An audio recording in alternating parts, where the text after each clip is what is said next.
to define communism as the nationalization of the means of production, as Mr. Marco Antonio Villa and his admirers do. Yes, unbelievably, they exist, is to describe it by the ideal economic system it uses as its banner and slogan, not by its actual reality as a political and intellectual movement with a century and a half of tremendously complex history. It's like trying to explain historical facts by using a dictionary definition, a method no one over the age of 12 has any right to trust. And it becomes even more childish and unacceptable when that definition is used as the premise for an argument, or a rational lie, as Reynaldo Azevedo would say, claiming that any party that does not openly preach or practice the nationalization of the means of production cannot possibly be communist. Yet throughout their history, the major communist parties of the world, starting with the one in the USSR itself, have almost always preferred to leave that hypothetical, far-off goal in the background or omit it entirely, choosing instead to focus on more immediate, concrete objectives that could be shared with other parties and forces, thereby broadening their potential alliances. The Popular Front policy of the 1930s is characteristic in this respect. It earned the USSR global support based on an anti-fascist discourse that made it sound as if there had never been any fundamental incompatibility between the communist regime and the interests of the democratic bourgeoisie of the West. The old Brazilian Communist Party of Luiz Carlos Prestes talked far less about nationalizing the economy than about defending national interests and supporting the national bourgeoisie, supposedly under threat from foreign capital. During the fight against the military dictatorship, you couldn't find a single communist. Outside the student radical crowd Mr. Villa himself belonged to, calling for the nationalization of anything at all. They only shouted for democracy. In his early years, Mao Zedong talked so much about anti-Japanese patriotism and was so discreet about ending the free market that he actually earned more sympathy from the U.S. government than Chiang Kai-shek, even gaining a reputation as a kind of Christian agrarian reformer. Even when nationalization is invoked, in most cases it is partial and implemented in such a way that it doesn't indiscriminately harm bourgeois interests or the right to private ownership of the means of production. It may even appear to support them under the banner of a partnership between the state and private enterprise. Even in Allende's Chile, it was like that.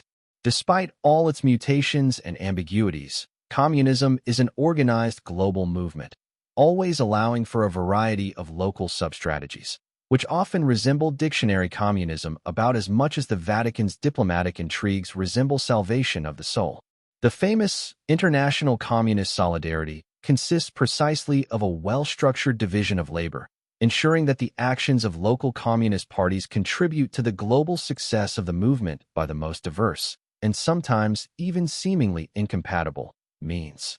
In the 1930s, Stalin instructed the Communist Party USA, KPUSA, to abandon attempts at organizing the proletariat and instead focus on winning the support of billionaires, famous intellectuals, and the beautiful people of media and show business, using appeals to pacifism, human rights, and democracy, so that communist rhetoric would become practically indistinguishable from the founding ideals of the American system. In that strategy, recruiting militants and indoctrinating them with Marxist doctrine was far less important than seducing potential fellow travelers, people who, without being communists themselves, not even in imagination, could still collaborate at critical moments with the party's initiatives and with Soviet interests, precisely because of their unimpeachable, non-communist public image. That's why the party in America was always a tiny organization with an influence wildly disproportionate to its size. The goal of this strategy was not only to cloak communism in an aura of harmless humanism, but also to make American capitalism the source of funds essential to sustaining a political movement that, by its very nature, is nearly always operating at a deficit. This operation was so successful that it not only redirected large sums from private fortunes into the hands of the USSR and the KPUSA, but also transformed the U.S. government itself into the principal financier and sponsor of the Soviet regime, without which it would not have survived past the 1940s. As for the second point, it's obvious that mere useful idiots and influence agents could never have achieved such splendid results on their own. They merely provided moral and political support for the actions of interference agents, highly trained intelligence professionals whose massive infiltration into the upper echelons of the Washington government, as we now know, went far beyond anything poor Senator Joe McCarthy could have imagined at the time. These examples alone show how utterly foolish it is to wait for a party to begin openly advocating the nationalization of the means of production before finally acknowledging that it is, in fact, communist. The Workers' Party, PT, itself has made clear, to anyone willing to see it, its fourfold role and mission within the international communist movement. 1. On the diplomatic front, to align Brazil with the great anti-Western bloc led by Russia and China. BRICS is nothing more than a dressed-up extension of the Shanghai Cooperation Organization, which I already explained back in 2006. 2. On the continental level, to rescue and strengthen the communist movement, as even the FARC themselves have acknowledged, through the creation of the Sao Paulo Forum and a protective system enabling the transformation of a militarily weakened narco-guerrilla into a powerful and hegemonic political and economic force. 3. Through illegal loans and corruption, to use the resources of Brazilian capitalism to prop up economically dying communist regimes such as those in Cuba and Angola. 4. Domestically, to eliminate opposition forces, infiltrate the state, and gradually, discreetly, and painlessly establish an indestructible hegemonic power. Now, whoever has been tasked with carrying out such a complex and monumental mission would have to be insane to go around openly preaching the nationalization of the means of production, frightening away the local bourgeoisie, without whose collaboration the task becomes impossible. Yet in Mr. Marco Antonio Villa's view, none of this counts as communist activity, simply because it doesn't include nationalizing the means of production.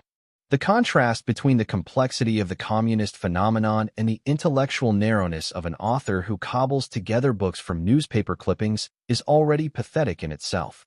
Even before he compounds the offense by posing as intellectually superior simply because he holds a diploma, unlike those of us who, without academic credentials, have studied the matter and actually understand it. I myself count among the latter, being as lacking in formal education as Machado de Assis, João Ribeiro, Capistrano de Abreu, Luiz de Camara Cascudo, Manuel Bonfim, José Verissimo, and other giants of Brazilian culture. This fact must be especially galling to Mr. Villa, since I have amassed more academic honors, literary prizes, citations in scholarly works, and praise from major intellectuals across 3 continents than he, with his little degree from PUC and his lightweight resume, could ever hope to achieve in 30 lifetimes. Assuming reincarnation is real. Between the 1940s and 1970s, diploma worship, so characteristic of Brazil's first republic and so brilliantly satirized in the novels of Lima Barreto, seemed to have been finally overcome, at a time when Brazilian culture was rising beyond underdevelopment and catching up with that of wealthier nations.